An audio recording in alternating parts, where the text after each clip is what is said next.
while there was success, it was kind of all right. But as soon as the cracks got a little wider and you started to falling into them, then, you kind of couldn't keep the lie up anymore, They could see, family could see. I mean, I was living 2.5 hours away from my parents, but they could start to see the cracks. They could feel the successes had slowed down. Do you know what I mean? Yeah. So they could sort of see and they could feel the sort of difference in your tone and everything else. So you sort of couldn't hide it much longer. So it was like... was cocaine in the mix too? Sorry, yeah.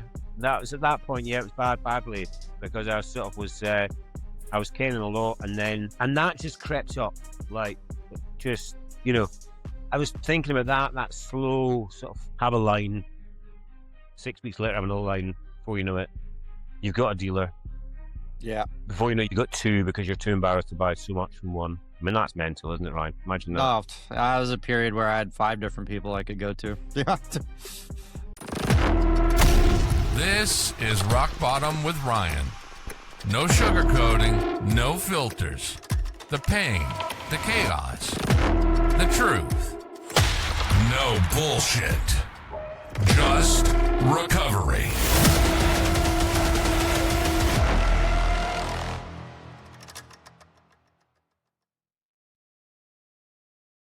Hey everyone, just want to welcome you to another episode of Rock Bottom with Ryan, and want to let you know that this episode is brought to you by SoberStrong Apparel. SoberStrong Apparel is not just lifestyle wear, it's battle gear. I love repping this brand. I love that they sponsor this show. It's an amazing clothing company. The quality is incredible. They represent recovery.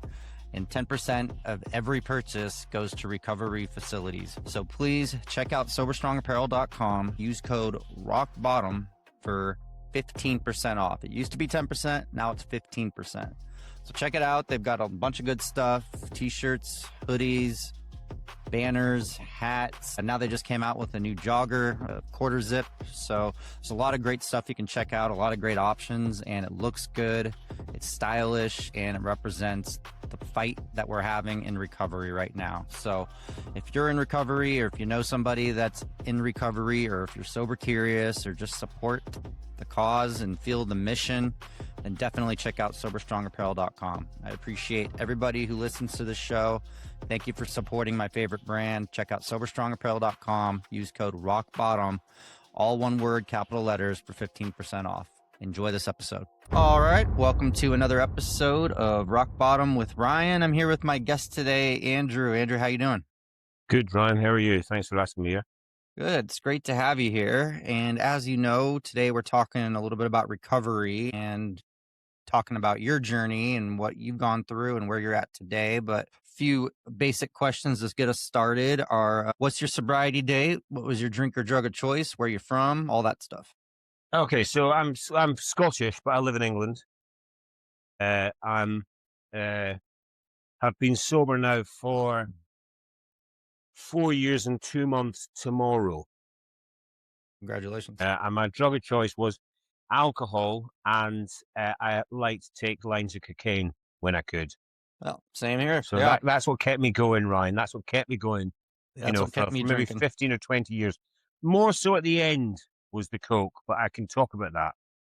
Yeah, cocaine was more towards the middle for a solid 5-6 years. It was just nonstop, kept my nights going longer, and just kept me drinking more, kept me more social, kept me functioning. And then I stopped doing that for a while and just went back just to alcohol for a while. So did you smoke weed before you took, were you a smoker? Yeah, I smoked a lot of marijuana before I even really did cocaine much. So yeah, for like the first. Interesting. I was just wondering about that, actually. I was thinking about that journey from, I had a sort of thing the other day where I was chatting to my mum, and she was talking about how I said to her that, that cocaine would be in my nephew's life. It would be in his life, Yeah. Not suggesting he takes it, but just saying that it's everywhere. He's a 20-odd-year-old guy. He's 25 or whatever. Yeah. So, and she sort of was kind of disbelief about that. And I said, well, look, I used to sit at dinner parties where middle-class people would take out a gram of coke and no one would bat an eyelid. Yeah. And she said, but does that not lead on to harder drugs? And I sort of was saying, well, It's funny though, isn't it? Because they would never take out a syringe with heroin in it and put it on the table, because that would be somehow seen as Yeah, that would be considered a little bit. Oh no, we don't take heroin here. We take I know, cocaine. but it's still a drug, but nobody bats an eye when you pour out a little line and you're like, hey, let's snort this. So, Yeah, it's yeah. interesting. Yeah, it is. So you grew up in Scotland. Can you give me a little bit of background on kind of what childhood was like? What was your family dynamic? Stuff like that. Okay, I had a fantastic childhood. Nothing out of the ordinary whatsoever. There was no sort of the one thing I'm lacking is a difficult upbringing. So that can't be pinpointed as being, any way as sort of direction. So it wasn't. Sometimes when I sit in the rooms and I listen to people's stories, I think, wow, did I get pissed because I didn't get the Mercedes that I wanted? It's like, Yeah. it's sort of, so, I had a great childhood. I left Scotland when I was about 11 and I moved to England. I don't suppose you guys over there across the pond will pick up my accent, but I'm a Scottish person living in England. But, I'm now 50. So I've been here a long time, but I didn't have a difficult childhood. I didn't have a sort of feeling of, that I didn't fit in. Those sort of things that are spoken about quite regularly don't really. Maybe later on, but I don't know anymore. But I had a perfectly happy childhood. It was quite normal. I've got an older sister. Both my parents were together until my father recently passed away. My dad passed away 2 years ago. But we had a solid. He was a solid guy, quite normal, quite ordinary. There was nothing that was to suggest that I would end up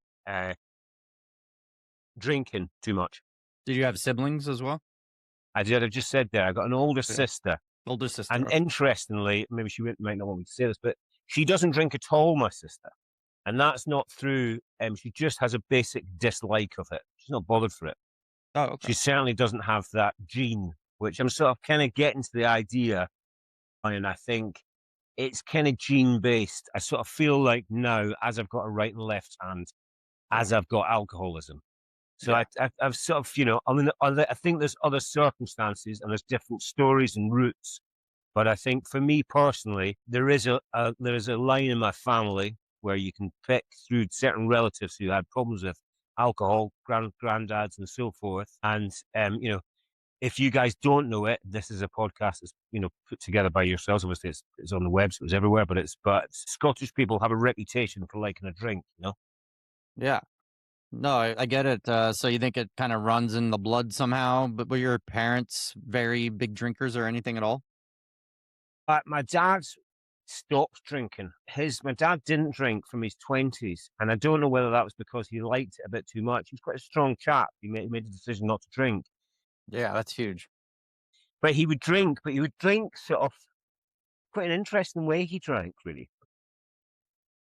I don't know how you found it, Ryan, but when I was drinking, I would go into the pub, and I used to like a pint of Peroni. Right, it was a strong lager here in the UK. It's a 5% lager. So I'd go, and the first thing I said was, "I'll have a pint of Peroni." I wouldn't think about getting any other. I wouldn't have a sort of choice on that day. I wouldn't think, "Oh, perhaps today I fancy a glass of red wine or I fancy a cocktail." But the first thing I'd ask for is a Peroni. But he would sort of kind of sit in the pub and he would say, "I'll have a half pint of Guinness," and that's all he'd have. Then he'd have a cup of tea or he'd have a Coke. So he did drink. It's just he sort of considered the alcohol. It was completely different, than I drank. So he didn't really drink. His father drank heavily.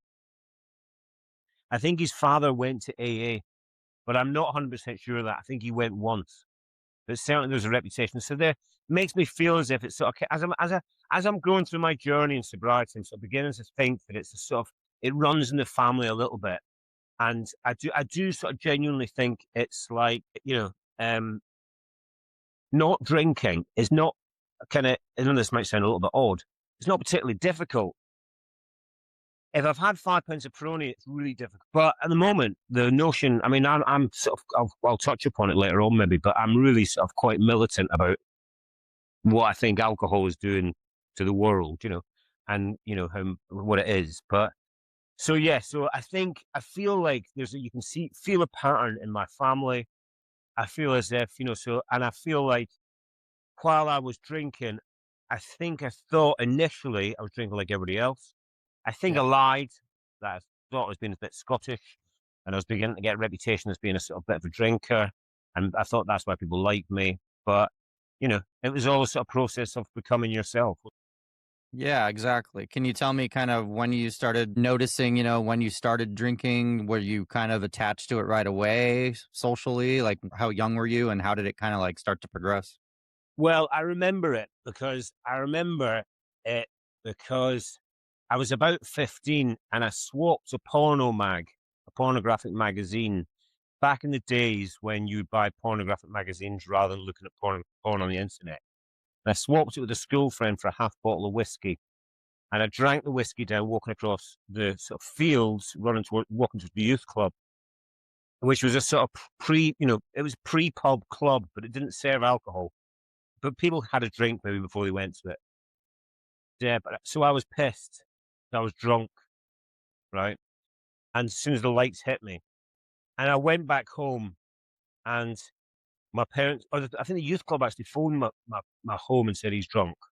So I went back home, and I don't remember having a sort of feeling then of it being like a moment where it made me feel alive or made me feel, sometimes you hear it made me feel connected or together. Certainly I liked it. And when I went home, I think my dad said to me, look, I'll talk to you tomorrow, which was enough of a sort of punishment to me to be worried about it for the rest of the night. I can play the piano. So I tried to play the piano in a sort of drunken state and sort of missed notes. So I remember that. But then, where I was brought up in a town called Richmond, which is on the edge of the Yorkshire Dales, which is North England, right? And what everybody did in my peer group is we went to pubs when we were about 16, 17, 16. We found pubs that would serve us and we would get drunk. And that's what we would go out and do, is get drunk, right? And so that was completely not out of the ordinary. Yeah. In my You did. peers, and I'm talking about people who have gone on to succeed in life and have normal relationships with alcohol. The thing that I sort of, when I think about it, the thing that I find quite interesting about it is it sort of creates a kind of like a mental health issue that's spoken about so much now, that as you're trying to fathom out your relationship with alcohol, and you're living in a world where every celebration, a drink, every commiseration is a drink, every success is a drink, a drink is because of marketing men and because of how, the UK population considers this drug, right? It's everywhere. You're trying to sort of fathom out in the middle of it. But unfortunately, you've got this thing that means once you've had one, you'll want to try and finish every bit of everything there is. That line, my drug of choice was more. So it was like, so I think it's so yeah. We drank. I drank my peer group. I went to university. I drank. I went to study a master's. I drank. Relationships in my 20s. I drank. I drank and drank and drank, and I thought this was quite normal. I always lied behind the told myself lies that I'm a heavy drinker. Sat in that grey area, created bits of mayhem. And I suppose, I'm sure maybe it's different to your story, but bit by bit, it just progressed and it just got worse and worse. And someday you realize that all your peer group have got children and wives and families and careers and houses, and you're drinking still. So, Yeah. I mean, I don't think. I noticed that with me too. When I was drinking in my early to mid 20s and I kept drinking, and I started noticing my friends getting married and having kids and like settling down. And even one of my friends' wives at the time commented that, Ryan, everybody's just kind of settling down and moving on with their lives, and you're still just doing your thing alone. And I'm like, that always stuck with me. I was like, yeah, you're right. I'm not slowing down much, am I? Were you sort of doing it alone though? I mean, were you, as time progressed, you were more and more drinking on your own? Yeah.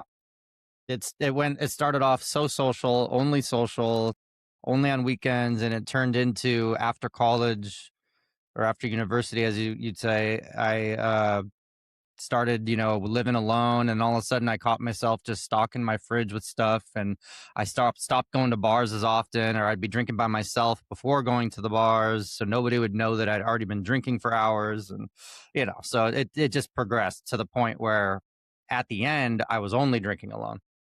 So that's so I find that sort of quite interesting, because that's one of the sort of, I think, those paths that are like that are similar across the board, is this sort of desire, or in a larger sort of scale, on a smaller scale, I'd create a fight, whichever poor person that I was dating at that time, I'd create a fight. I'd create some sort of something so I could go drinking on the back of the fight. I'd disappear. I'd turn my phone off. I'd lie about where I was. Just like sort of mayhem. And then bit by bit, you then go from that and sort of start getting these ideas. Well, I'll get a flat on my own. I can be on my own. It's fine. I don't need this person. I suppose the one constant through it was that you were drunk all the time. I mean, the one constant through it is you drank. What I find amazing about it is at no point did I think to blame the alcohol. Yeah, I know. I just blamed everything else. Everything was wrong. Everyone except yourself and bit by alcohol. bit found these social circles where we used to have, I was thinking it was the other day, we used to have this thing where you'd kind of look at other people that were drunk, and you'd, in your group of drunks, because obviously you found a group of drunks to drink with, and you'd sort of go look at the state of that person. They've got problems. So you sort of create this odd, hierarchy. Yeah. It is truly, when you look back at it, when it's described as madness, it's truly insane. Yeah, it is. When did you start to kind of notice that your drinking, like what age did you start to notice that your drinking was heavier than everybody else's? Well, I was involved in the art scene in London. I had a contemporary art gallery for a long time. It's a little bit like working that level of art. It's a bit like fashion. Everywhere you go, there's a champagne flute being filled up. So again, you moved yourself through these peer groups where you were now living, in the sort of capital of hedonism and debauchery, and you were working a field where it was kind of, you could go to the opening of an envelope. Do you know what I mean? It was like there was openings constantly. So there was, at that point, I thought a lot of people were drunk around about me, but I was maybe a little bit more drunk. Maybe, who knows? Then you were sort of kind of, always had someone you could point to that drinking more than you to maybe make you feel a little bit better. But I think when I think back to it now, Ryan, I think you were always lying when it came to your relationship with alcohol. I would tell lies like I was finishing now to go home and have some food, but I wasn't. I was going home to drink another bottle of red wine. And I knew it was causing me mental anguish. I knew it was causing me I knew it was really, really sad. And I knew I wasn't anywhere near the person that I wanted to be, or the place that I wanted to be. I didn't really have that roadmap at that time to work out how to get out of it. I didn't know. It was when I think back to it now, I'm particularly interested now in providing that roadmap for people. I'm particularly interested in sort of anxiety that's caused by alcohol. And it doesn't have to be labeled alcoholism. It can just be that this creates anxiety for you.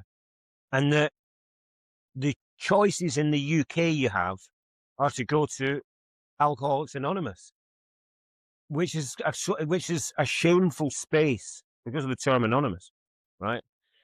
So it has this. So I'm sort of feel as if, I don't know how it is in the US. In the UK, we should have the word sober written on the side of buses, right? It should be a choice. It shouldn't be considered odd, because you find, I listened to a thing this morning. I've been jumping about a bit. I'm sorry, Ryan, but that's just how my brain works. But I listened to a thing this morning. It was talking about, in the UK, 1 in 4 people have mental health issues. This is NHS data, right? 1 in 4 people. And I was on the treadmill in the gym, and I was looking at the gym thinking, I wonder how many people that I'm looking at have a problem with cocaine, codeine, ketamine, alcohol. I wonder how many people in this room have got some sort of secret little problem that's causing them anguish, right? 25% really, is a lot. Yeah. a lot. But really, where do they go? right? So I sort of think, because this is kind of like, well, everybody else looks like they're doing all right. But if I think about it, someone has too much to drink on a Friday night, so they say, well, do you know what I'll do? I'll stop. I'll not have so much tomorrow, right? So they're already almost doing the thing that we kind of started to do ourselves, didn't we? Well, what we're going to do is that thing in AA, I'll try drinking vodka, I'll try drinking whatever, I'll try different drinks, I'll try change my geography, I'll try this. And a sort of level, I feel like that's kind of going on all the time, that people all have some sort of issue with addiction of some sort of form or type. It's just that, and this is something that I was been thinking about, Ryan, is that AA creates a yardstick. Someone that's got a problem with drinking turns around and says, "Do you know what? I'm not as bad as Andrew. He's alcoholic." Yeah, Right? that's so So true. it's You very compare interesting. yourself. Yeah. Yeah. Do you think? I used to do that too. I used to compare myself. I was talking on a recent episode about the case of the word yet. You're eligible too, because people say, "Oh, well, I haven't become homeless yet because I'm not that bad of an alcoholic because I haven't lost my wife yet, or I haven't lost my kids yet, or I haven't lost my job yet." And you start to like compare yourself to others, and you start to justify, well, I can keep drinking. Yeah. But the trouble that is that we still haven't come up with a way to actually define it. So the trouble is that we still can't pinpoint what it is. It's got this big lump of a grey area. And it seems to be, if it doesn't cause me a problem, it can cause my partner a whole lot of anguish. It can create difficulties for the workplace. It can cause mayhem on the roads, right? But still, as long as I'm okay with it, thanks, then I don't have a problem. There's not a problem. Hotel windows and smashing things up, and people were. If you're a rich musician or a famous musician, you spent your whole time smashing the shit out of things. Now it's like everyone's sort of super into themselves. No one is. There's none of that sort of debauchery. So there's a shift, isn't there? So anyway, I'm rabbiting, Ryan. You need to keep control of me, bud. No, it's okay. I like hearing you ramble because it's all powerful stuff, and I appreciate it. So, so as your drinking progressed, how much do you think you were drinking once you got to your worst? Would you say? I'm not sure, but see, I had points where I would stop drinking, and I would have these points. When I was about 30, I got an infected pancreas, and I was hospitalised for about a month, and I stopped drinking after that because that was 100% brought on by alcohol. The pancreas eats itself, thinks you're eating food, but you're not. There's nothing to consume. So it's like so. And when I came out of hospital, I think before that was probably a pretty dark time. I should imagine I was knocking away a fair bit. And then at that point, I was smoking a lot of weed. I was stoned quite a lot. And then I came out and I stopped drinking. Or I didn't drink. Then I secretly started to put vodka into tomato juices. I was having tomato juices whenever I went to a bar, and I secretly started to put vodkas in the bottom of them. And that still didn't make me think. It was a secret that was mine. No one else knew about it. And I quite liked that. That gave me a bit of comfort that this was something that only I knew about, no one else did. So that's maybe a character flaw of mine. So I sort of was doing that. So then that sort of built. But then there was periods where I would stop and I would sort of hit the gym quite a lot and I'd get kind of fit. But I was like an elastic band. It's sort of, I could only go so far, then I'd ping back into drinking again. Maybe those periods of, I'm thinking really about getting to my early 40s, those periods maybe got shorter. Certainly, I think probably about 43 to 46 when I came to stopping, that was the worst. So that was a really low point. I had a business. The business had pretty much collapsed. I was down financially. I'd hit a bottom. I'd been up, so I'd been successful. That then was difficult, but I still had all these habits that I was, still trying to barely afford. I know. Yeah. So, but things started to fall apart quite quickly, and you were trying to retain a sort of sense of self and everything else. But at the same time, the drinking got a bit steeper. My drug use got steeper. And then you really sort of and really it was that point that I then thought I will throw the towel in, really because there was nothing, you were done, So then I was sort of on my back. And then for 4 years, I've been building back up. And it's not supposed to be a particularly unusual story. while there was success, it was kind of all right. Right. But as soon as the cracks got a little wider and you started to build falling into them, then, you kind of couldn't keep the lie up anymore and all. They could see, family could see. I mean, I was living 2.5 hours away from my parents, but they could start to see the cracks. They could feel the successes had slowed down. Do you know what I mean? Yeah. So they could sort of see and they could feel the sort of difference in your tone and everything else. So you sort of couldn't hide it much longer. So it was like, Was but cocaine then, in the mix too? sorry, yeah, that was at that point. Yeah, it was badly because I sort of was, I was caning a lot, and that just crept up, like just, I was thinking about that slow sort of have a line. 6 weeks later, have another line. Before you know it, you've got a dealer. Yeah. Before you know it, you got two because you're too embarrassed to buy so much from one. I mean, that's mental, isn't it, Ryan? Imagine that. No, that was a period where I had 5 different people I could go to. Yeah. Yeah. Just rotate. That, I was just thinking about this today, actually, before we were going to speak tonight. I thought, I used to go to the Tesco, it's like a corner, like a chain of supermarket chain here. And I would put on my sports stuff, my gym stuff to buy wine. I don't know why. Because I wanted the lady behind the counter to think that I was healthy. I used to do something else. I used to film myself, run, and I'd take a selfie and I'd send it up to parents, say, having a run. Yeah. It's incredible. It's sort of like, I mean, I know that's bizarre. I know that's like not that big a deal. People have got other stories about they've hidden stuff and et cetera, et cetera.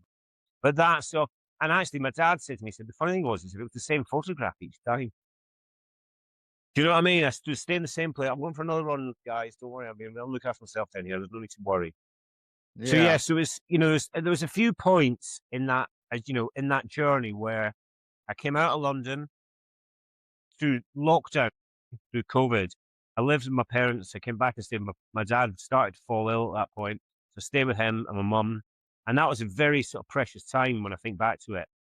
But, and I just didn't drink. Right. So I stopped drinking entirely and I was a little bit heavier than I am now, a bit heavier. So I lost a fair bit of weight.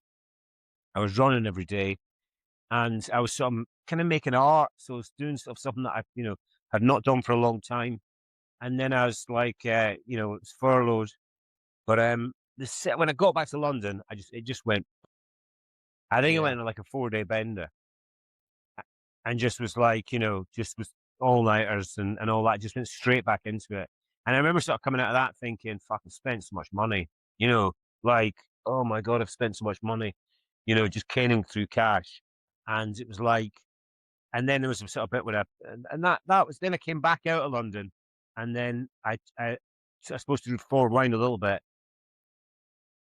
One morning, I just went along to my parents' house and I knocked on the door at 7 a.m. and said to me, "Dad, I've got a problem with drinking." And he just went, "We know." Yeah. So now it's like the study says, "Well, we can start now, can't we?" So it was like, honestly, when I think back to it now, you've had 4 years of sobriety and it was probably around about 25 years of addiction. And I kind of wondered why certain things weren't working out for me. But they weren't working out because I was drunk. Yeah.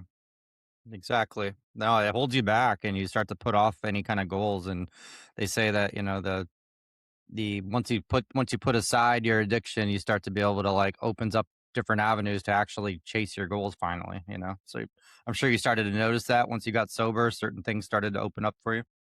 Yeah, I think I've been giving this a bit of thought, actually. I've got an opinion on this, and Ryan, you'll be surprised to hear. But I was thinking about sort of David Bowie talking about getting older and sort of suggesting you become the person you've always wanted to be, and that sort of idea of that you start to try and work out emotions. You start as a child to try and work out emotions, bit by bit, and parenting and things explain. Schooling or jobs or authority in one way, shape, or form starts to regulate your emotions. Starts to say, well, you can't do that. You can't shout in the restaurant. You can't throw your toys. You can't. And they start to try and put you into a path, right? So you take this sort of almost this human, this basic thing that wants to be able to just, scream or cry or shout or whatever, And I was thinking about how I know a guy at the moment who's in the thick of it, who's in the madness. And I just was thinking about how he stopped progressing, right? But that he can't progress anymore because of that. You know what I mean? Because, and I suppose having listened to that article this morning about 1 in 4 people, you know, have got a mental health issue. And I just thought, wow, if you've got that, if that statistic is correct and you throw into the mix a sort of, companies the size of Diageo that sell alcohol in this country with big marketing budgets like they've got, and they keep telling everyone that this is all right, and the government make a lot of money through tax from it, and it's like it's a drug. You see it yourself around, won't you? You sit and walk into a bar and you see a lot of people who've had too much to drink, and they're all high on a drug, aren't they? It just happens to be in liquid form. They're just taking a drug. It's like, and then you think, well, if you've got this sort of statistic that says people are suffering from some sort of mental health issues, and you chuck on top of that a bit of booze and potentially a few lines of coke, then what chance has anyone got? But that's so it's like honestly, I have to look back at it. What chance did you have to actually, see any project through, to actually consider your body or consider your, yourself, or try and better yourself and all these things? Because there's just these constant sort of commas and full stops. You're continually, restarting again. And so I sort of get now why that's seen as, or I can see why the notion of sobriety would be considered to be, to be a flex, to be like, well, look, I'm going to look after myself wholly.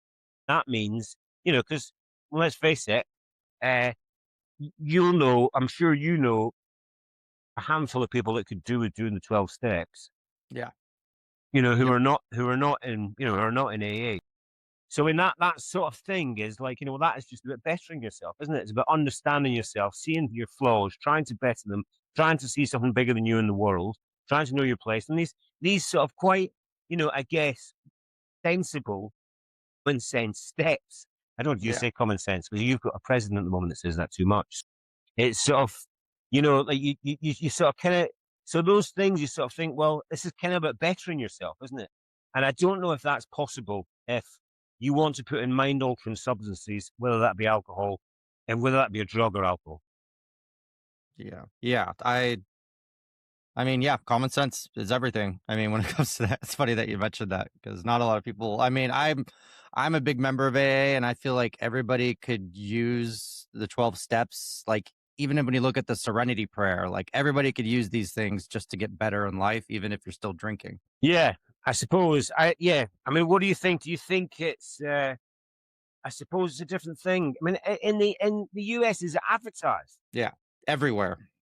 It is advertised. Right. So it's quite strange, isn't it? It's sort of a bit more accepted. And I just wonder whether or not the notion of the God terminology within it does that sit a little easier in the States than it does in the UK? Because in the UK, it's not advertised, right? Yeah. In the UK, what happens is, this is quite funny, I think. People go to AA, but they don't go to the same town, the AA in the same town that they live in, because they're embarrassed that someone they might know them in AA.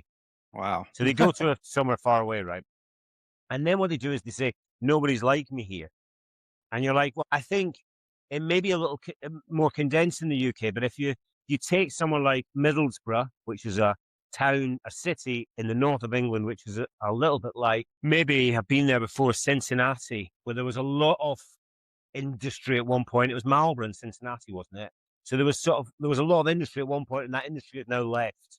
So you're left with the sort of aftermath. And Middlesbrough was a bit like that. So it's a kind of rundown town, not saying Cincinnati is. Well, I was there, but I was there probably about 25 years ago. So people will go from quite a well-to-do town, and they'll go to Middlesbrough to AA. And of course, in a rundown town, AA in Middlesbrough is absolutely full to the gunnels of people. So it's like, but they're not the sort of people who live in upmarket towns just around the corner. So it is quite strange, because that's one of my sort of kind of, I mean, I love AA. It got me sober, and it got me sober because of a sense of humor that you would only find in pubs, right? And I love pubs. Yep. They're a space unlike any other, not like a cafe. They're not like a restaurant. And I love people that sit in pubs and get pissed all day. They're funny people. Same. I love going to dive bars and just sitting out with the regulars, and just sipping alcohol, having meaningless conversation. I mean, that was my lifestyle. Right. I loved it. I love that too. I used to go to regularly. I went to an art fair in Miami on Collins Avenue, and there was a fancy hotel there called the Delano. You just have these pool parties, but we used to go to this dive bar just around the corner, and it was great. And it was just like, kind of like I liked it. It was good pub. Yeah. But the AA is for me is always kind of full of those people. That you've got one guy that's been in prison. You've got one guy that's I like the mix. It's a bit like you only get it at AA, or you might sometimes get it. Sometimes in some sport you get crossovers between different walks of life. You only get it in airports and AA. Yeah, we have people in my meeting, everything from recently homeless to college professor to doctor to, just different single to married to still has their kids to lost everything to it's just prison, everything. And everybody has a sense of humor and everybody can joke about it. And it's like, Yeah. it's good. It's good. Tell me so, Ryan. In the States, is it different from sort of state to state? Where was you based? I'm based in the state of Idaho. So I go to a meeting that's only a few blocks from where I live. But I've gone to different meetings outside of like in different states in like Seattle area. And I've gone in Florida and I've gone in Texas and stuff. And they're all a little different, the ones I went to in the South of the US, they were all huge meetings, like 50 to 100 people. And most of the other meetings, some was like 10, 12 people. So it's and they're all different style, but like usually just the same concept though. Yeah. But when it comes to state, people drink differently. I think so. Yeah, I think so. I think like in Seattle, for instance, is where I'm from. There's a lot more people that are more into partying and like as far as like drinking to socialize. But when you get into like small town meetings, I feel like it's a lot more solo drinkers and people that drink alone and stuff. Yeah, it's interesting, isn't it? Because I suppose it's certainly entwined in certain cultures. You see, in Scotland, it's like in Scotland, I think because countries that are cold, I've got sort of theories about how people drink in countries that are cold, But obviously in Scotland, they've got a reputation for being big drinkers. Well, they are. I mean, I think Edinburgh and Glasgow have both got, statistically more people that have problems with alcohol. But as long as you keep on doing the good work, Ryan, then you'll get that word out there to try and encourage people to. How are you finding? Do you find your listeners are people who are looking to try and stop drinking, or those that have stopped? I find a lot of the people through social media, honestly. I've interviewed a few people that I know personally, but most of the people I find are usually through Instagram or TikTok and stuff like that. And I kind of find them on sober pages, or they reach out to me when they hear about the podcast and they want to share their story, or I'll say, hey, your content looks interesting. I'm interested in hearing more about it, and then get them on the show because I know it'll be a unique story, because every story has a different, is different. I know a lot of us, we all drank, we all hit rock bottom, we all came out of it, but like everybody's got an individual story, whether it's trauma, no trauma, like yourself, you say you grew up a pretty good childhood and all that. Yeah. Some people have, they dealt with sexual abuse, physical violence. Yeah, of course. Things like that, where they just weren't dealt an easy hand. And that's why, that led into those kind of things. And every story is so unique. And I feel like no matter what your story is, it's helping somebody because they can relate to it. I mean, I'm sure there's listeners right now that'll see this story and be like, yeah, you know what? I had a similar upbringing just like Andrew, but like I became an alcoholic too. So it can hit anybody. I think that's the great key, isn't it? Is almost that it's a fragile kind of journey. I mean, I don't know if I now think it is that fragile. I think it is initially. I think as you go along. I mean, I know that it's only for today, right? But I'll not drink tomorrow, and I'll not drink the day after that. So, I know that I'm supposed to be the next 24 hours thinking in that manner, but I'm pretty solid. But I feel like I feel like I can't see any benefit now. Yeah. There's That's all. nothing good. There's there's nothing. When I look at I mean, I spoke at my father's funeral. I had to go and identify him, and so I suppose I don't really think much other than that will come along in my life that will make me think the answer to this is for me to get drunk. Do you think So- that you were trying to numb any like possible things? Like, were you suffering from depression, anxiety, or stuff like that? Or you just think you had a direct, like, connection with alcohol per se? Or do you realize more in your sobriety what you were trying to cover? I think more than likely, and this might resonate with certain people. I think that I don't think I was being anywhere near my authentic self. And I'm not sure whether or not a lot of us aren't being, and a lot of us are trying to get to that place to be it, but I think that within drinking and consuming, I think I thought that this was my persona. I think I thought people liked me for that. And I think probably I was a little bit insecure or weak to be myself. Yeah. And you felt like I it loosened suppose, you up? a twin sort of goes parallel with getting older. Yeah. It's like I sort of kind of have this theory that people, I should say this, I'm going to sound like a twat, but people that are sort of, if you're under 30, then you've, I think people mature at a certain point. I just think that's what happens. And they get to a certain point and they start to, can start to figure themselves out. I just kind of thought in my journey, I thought that alcohol and I were entwined. But it did its work on me, right? It did its thing. It was, that phrase, I can never quite remember it, it's cunning and baffling, and Powerful. you'll remember it, Ryan. Yeah. You know what I mean? And it was cunning and baffling, and it got you, and it made a muddle of you, and before you know it. And, it wasn't like, you're not that character that people think of as an alcoholic. You don't wake up. I wasn't waking up in the morning and pouring a glass of wine. I know lots and lots of people are, but I wasn't. But it was probably just a yet, or the circumstances weren't right for me to do that. Probably if, I won the lottery at that time, yeah, probably would have just carried, if I had the means, I'd have just done what the F I wanted to, So it's like, but it's, I think there's something in there where I think that you're maybe, you're playing a part and you've got a facade.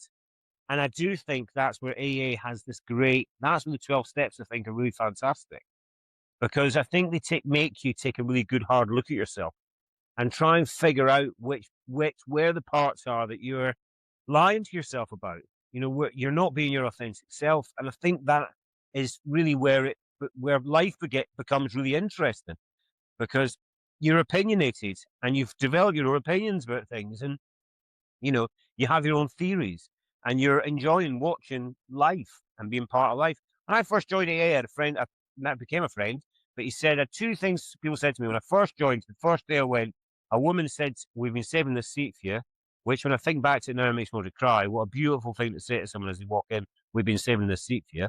Because you know what you're like when you first walk into AA, you're all red-faced and you're nearly in tears and you're you're shitting yourself and all that. And then it's like, and then someone else said to me, "You're about to enter reality." And that's it, isn't it? You're about to face up the fact that you've got a fucking ton of debt. You've been ignoring those red letters. Yeah. Trodden over people. You've been disgusting to the opposite sex. You've had relationships that you've ruined. You've done all these absolutely crappy things. You're spoken about at dinner parties more than anybody else. Yeah. That's right. So People true. gossip about you. Yeah. They say, gotta face "Have all you seen these Andrew? hard He's a truths." mess." Yeah. Yep. Yeah. So and you've got all that to face. So you can't do it. That's why it says do it one day at a time, man, because you can't think to yourself, there's no way you can take that on. You'll just carry on drinking. Yeah. No, that's so true. I remember walking in the first time and face was beat up from a hospital visit, and I had a freak accident when I was drunk and almost died basically, and shaking, a couple days off alcohol. And I just remember, like, as a 36-year-old man, I had my own mother come in with me because I was so nervous. I was just like, I didn't think I would ever talk in meetings. And then fast forward like 6 months later, I was chairing meetings. I was being all about it, and it was like, it's amazing. But through those like early months, though, trying to face all those things that I was numbing forever, like just all the realities that I was just blocking out, like. Well, do you know what? That's really touched me, actually, that. What an amazing woman. Just taking her baby in there to get him fixed. And she got sober too. What amazing. What amazing, and I suppose this, you see, the more this is, if as you said, or even alluded to, that if someone listens in and they hear, do you know what, just that little bit, because we talk about it and we try and theory and we try and work it, we try and think about all these little things, and it's like we can't kind of fathom out. I mean, I talk more about drinking now than I did when I was drinking. It's like, it's sort of trying to fathom out, and that's a remarkable sort of journey to be on. It's a brilliant journey to be on because you're sort of, you're alive now, Yeah. right? Yeah. I was just said to that guy earlier on that's still drinking, and I was thinking of it, and I thought, God, yes, today's the same as yesterday for this fella. It's the same as the day before. It's the same as the day before. That sort of sitting inside your head. Yeah. Do you know what I mean? While you pour yourself another drink and sit inside your head to get that tiny little bit of release, so you can shut the noise out for a tiny bit just before you fall asleep. I don't know how you found it, Ron. Before I got sober, if I could have taken a pill that would have made me pissed and fall asleep, I'd have taken it. Exactly. Do you know what I mean? Because I wasn't enjoying the drinking part. I just wanted to be drunk and silence that stuff going on in my head. Yeah, I know. It's how did when did you start to feel normal, like after like starting to feel like yourself, into early sobriety? Because you said your rock bottom was the pancreatitis and all that. My rock bottom wasn't the pancreatitis. I had that in my 30s. My rock bottom was when I lost my business. I lost my business. It started to fall apart. I had been working for myself for 20 odd years. And then I had to go and take a job and work with somebody else. And lost your Really, business due to drinking, you think? Certainly didn't help. I mean, I think there was probably about 2 or 3 mistakes, or maybe a bit more than that, 4 or 5 mistakes that meant that it was a colossal. I won't go into. You need another, Ryan. You need another 2 hours to go into that. It was a big bowl of roll. Yeah. It was a pretty big business, and it went pretty tits up. So there was a lot of people with their hand out, and I was kind of chained to the briefcase, but I didn't have the keys to open it. So how long into sobriety did you start to kind of recover things and get things back together? Probably about 18 months to 2 years. I started to get 2 years. I've pretty much been on. It was. The business had gone. I'd worked for other people for a bit. That was like a massive kick. I didn't really know how to cope with that. When you've suddenly got a time you can go for lunch, it was odd. And you had to report into someone. So I didn't quite know how to deal with that. That was a big sort of like wake up call. I was pretty arrogant. I thought I was Billy Big Bollocks. And that was just sort of kind of humbling experience. And actually, interestingly, one of the guys I worked for treated him quite badly. And I'm drunk one night, I resigned and he accepted. And I thought, oh, God, okay, brilliant. So I then asked for my job back and he said, that's it, you've done it now, right? So, but I've been working on a project recently and I thought he would really be able to help me with this chap in London. So I reached out to him on LinkedIn, and I have to say, I sent him an email and said, look, I behaved appallingly. I hadn't spoken to him since we parted company. And I said, I've behaved appallingly, but I'll tell you my story. This is what has happened to me. And he wrote me this beautiful email back. And I just was sort of there touched. And it was one of those, what do you call it? Step, whatever it is when you make amends. So it's kind of like it just happened naturally. But it was like sort of, there's someone that, completely betrayed his trust. He gave me an opportunity. He gave me a job. He paid me, do you know what I mean, to do certain tasks. And I did them with little or no respect. So and for him to even respond, if it had been me in the height of my addiction and someone done that to me and sent me an email, I wouldn't have responded. So he's a better man than I am. So yes, the rock bottom was it wasn't, I heard a thing the other day that said I hit rock bottom and I hung about there for a little bit. It's like that. It feels like that's how it was for me. It's a bit like, you can live in the bottom of a pile of shit. It stinks, but it's warm, right? So it's like, you kind of get used to it, and you kind of get used to this is how it is. And I sort of thought I kind of was down on myself, and I thought I've had my good times, and this is it. This is the hangover. Is this? Yeah. But then I got drunk and I smoked a joint at about 6 in the evening. I hadn't smoked a joint for a long, long time, and it sent me completely west. I fell asleep, and I woke up about 3 in the morning, This was on a Sunday night, and the Monday morning I woke up at 3 in the morning, and just laying there in this sort of, just thinking, fuck. By this time, I was back living in the same village as my parents in a rented house, and I just was like, and I was 40 odd, and I thought, this is not how, wasn't that long ago that you were kind of flying high. I was working Yeah. a lot in the States. Yeah. It It's was very humbling. never off a plane going back and forth, and it was Yeah. just lots like suddenly life was very different. Mm-hmm. And it was like, I remember coming back up out of London. I came back up north, and somebody had some coke in the pub, and I thought, oh, they follow me this follows me everywhere. Because it doesn't. I just, hung about with Yeah. people who took coke. Yeah. So, but the long and short of it was that that morning I went along to my dad's, and actually I was very, very, very fortunate because I got 2 years sober with my father, and he had watched as I'd made muddles of things my whole life because of alcohol. So it was, I was able to speak at his funeral. I was able to be there for my mother. Very lost. I'm still there for my mother. I was able to do all the things. And there was a moment, my dad died on holiday in Kos on a Greek island. So I flew out to get my mum, because obviously she was going to have to pack all his stuff up and come back. And there was a moment in the airport. I was about 2 years sober, and I thought nobody would mind if I drank. And I tell you Yeah. what it was is because time. I tell you why it was is because I used to drink a lot on flights, pre-flights and all that. It was all part of that process. So I thought, and being in the airport, I thought, there was just a moment where I thought I could drink. But of course, if you had done that, my dad's funeral would have all been about me. Yeah. That's So so there we true. are. So that's it. You I don't were want in to take the up your time here. not at all. We got a few minutes. Sounds like you were in the right mindset though during, sorry for your loss, by the way. It sounds like Thank he you. was a good man. And no, I lost my sister to a fentanyl overdose a few years ago. And at the time, I was still actively drinking. And I just kind of wish at the time I wasn't numbing myself. But eventually, once I did get sober, I did have time to process it more. And I'm going to release an episode sometime soon here that I've done about my sister and how close we were and how important it is to be aware of the fentanyl epidemic. Yeah. But yeah, so how's life today then? Today, 4 years sober. Tell me a little bit about how good life is, what you're doing to stay sober and stay on the right track and help others and all that before we close up. Okay. So what I do to stay sober, what I'm doing, which I don't know if you're kind of aware of or not, but I'm working on a couple of things with regard to sobriety.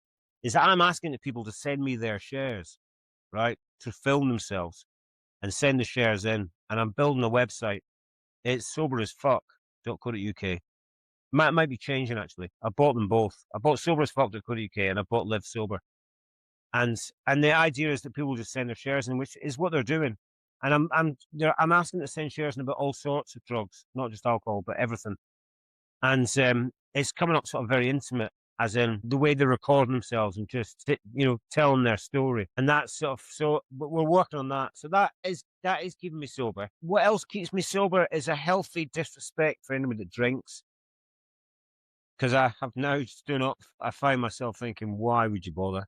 I know. So I caught myself sometimes being judgmental. I don't know if the word judgmental is right for it, but thinking, looking at people that still actively drink and watching them, even if they're normal drinkers, I'm just always thinking of all the reasons they shouldn't be doing it, even if they can handle it.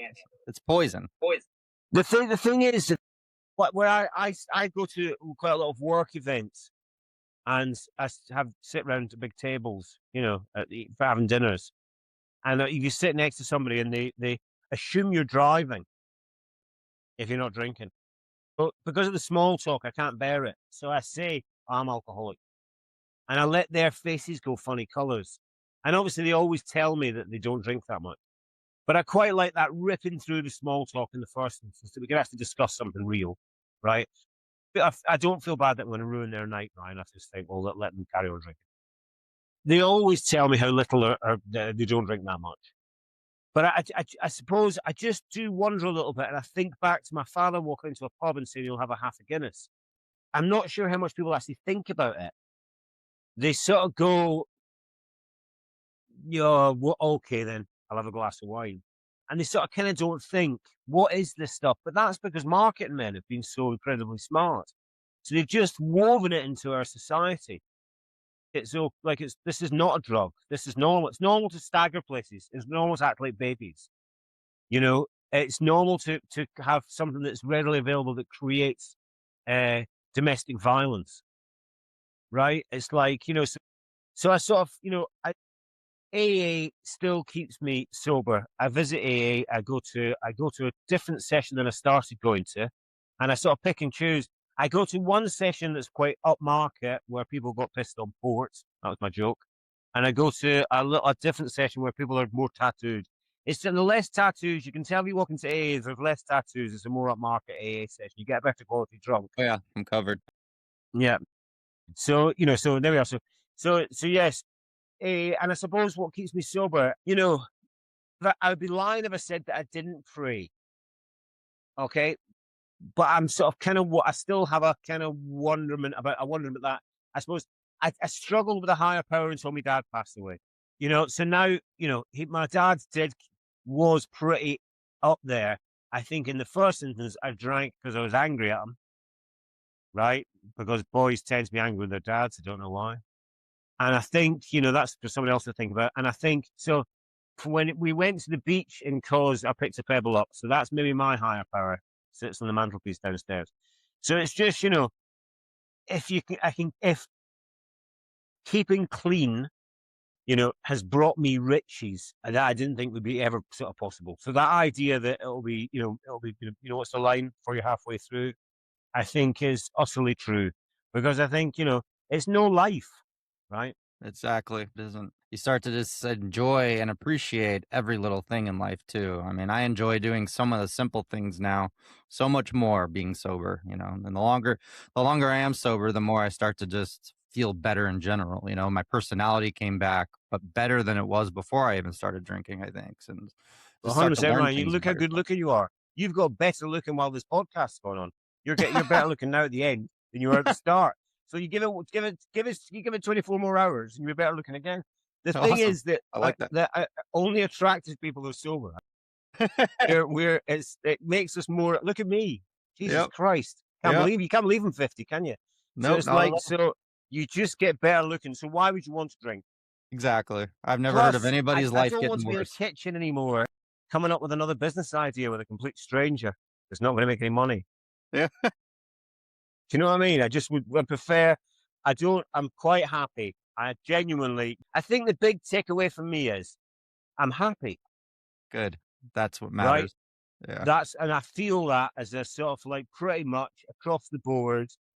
Obviously I have the normal situations in life that might be kind of frustrating. That as like most men, you get more miserable as you get older. I'm looking forward to that. It'll be good fun. But I think certainly 1000% happier than I was when I was drinking. I love It that. just is. And when you look back on it, my gosh, no, thank you. You wouldn't Yeah. pay me.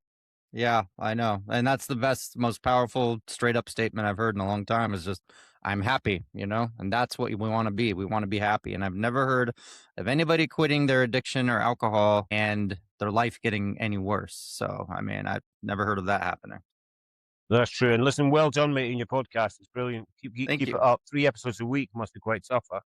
Well, yeah, it keeps me busy, but I love it. And if it's helping somebody out there, I feel like it's successful. So I'm happy about it. Very good. One, And thank you one, very much thanks very much. Thank you. One last question. What advice, personal advice from your experience, would you give to my listeners right now who are sober curious, new in recovery, still struggling? What advice would you give? Suppose, if stick at it, it is quite simple, isn't it? Don't stick one in, right? If you want to stay sober, don't stick the first one in. That's the best advice. I've got my chip here, actually. Yeah. Here's my 4-year chip. It was on my desk here. I don't stare at it all day long. But someone said to me, stick under your tongue, and if it evaporates, then when it melts, you can have a drink. I feel like inside people that there's an anxiety they have if they've got a big heavy sesh coming up. If they know they're going to go out with some friends and it's going to be a big drinking session, they start feeling anxious on the Wednesday. I'm going to go out. You know what I mean? That anxiety that creates. Then they feel anxiety on the Saturday morning because they wonder what quite happened. Then they feel, could they come out of the cloud of anxiety maybe on the Sunday afternoon? And actually, for the bit in the middle, when you go and do the drinking part, if you genuinely think about it, look, I can't think of an experience that is bettered by having a drink. I can't. Yeah. I Yep. do. I can't think my last Christmas would be any better if I was able to have a drink. I can't think of the last wedding I went to would be better if I had to have a drink. I can't think of an experience that is added to by having a drink. So give it a go. If you're super curious, try those experiences without a drink. Right? You don't miss out on anything. There's nothing to miss out on. Exactly. In fact, what tends to happen is you look at the people that you would be having a drink with and think, "Fuck, they look like knobs." Yeah. That's it. Exactly. And if you're just beginning your sober journey, yeah, it's a shift because you've had to try something different because this is not ordinary for us.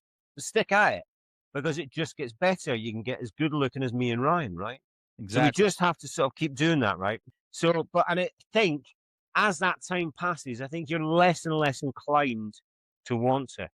You know, I do think that, and sort of those things become that sort of barrier between. It's a long way now for me to reach for a drink. It's a long, long way. It's quite far away from me. You know, I do have those moments. I don't know if you have them.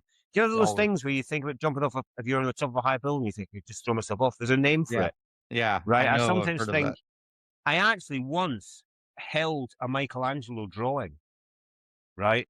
And I had a pencil, and I thought, what would happen if I just Just messed it up. Yeah. messed it up, took a rubber and rubbed the fucker out? Yeah. Anyway, I thought, but it was like that moment, you know. And I sometimes, as I pass a glass of wine, just think, Jesus, I could just neck that, and that would be all finished. And go, fuck, look what I've done. Right? Exactly. All the But consequences come right back. yeah, but I don't. It's only one of those moments like throwing yourself off a building. There is a name for that. There's something that's I know it's an actual mental thing where you think like for a couple split seconds there, you're like, oh, I could jump off, but you don't. yeah. And I I think know. that It's too. true. I just think if hey, I'm not going to touch that drink because I know what happened the last time, and it always gets worse. It always gets worse. There's no way I can have just one either. So Yeah. So okay. So before we go, the advice for people who are is just don't. We'll just leave it at that. just Be don't do it. happy. Don't do it. Yep. I like it. Straightforward. And I like Yeah. what you said about just the fact that you're happy. And that's what matters because in recovery, that's what you do find is true happiness, natural happiness, not just some fabricated happiness you find through the bottle, So Yeah. Dopamine. That is. exactly. Well, thank you so We much. For, made transfers by buying stuff online. That's what happens next. You just that's how you get your fix. Is Yep. by pressing and then waiting for the man to arrive in a little van. That So- was the worst thing that ever happened to me was when I discovered delivery alcohol. That's what sent me down the worst path ever. All right, I see. Well, yeah, I suppose. Yeah, there's so many things. I was just thinking recently about. I used to walk along this commercial road in London. I used to walk along to this little booze shop that was open at 3 a.m. You know, and you sort of ran it. You finished the Coke, you ran out a packet, and the drug dealer had gone to bed, and you were sort of, you know, trying to get to sleep, and thought, fuck, I could walk along there to that shop. And it was almost like the idea of leaving the house was petrifying. You know, leaving the flat and getting down out and just like marching along there and think, I'm going to have to go through this transaction. I'm going to have to try and do this transaction with this person. You know what I mean? Buy a bottle of wine so I could get to sleep. You know, it's as bad as that sort of, you know, the disgusting realization that you got to be in the office in an hour. Yep, exactly. Well, thank you so much for being on the show. I really appreciate you sharing your story and your side of everything and how you're doing now. So very grateful for having you on, Andrew. Thank you. Not at all. Thank you. And actually, and I should have said there, I'm sorry for your loss. And keep up the good work. And thank you very much. Thank you so much. Rock Bottom with Ryan. No bullshit, just recovery.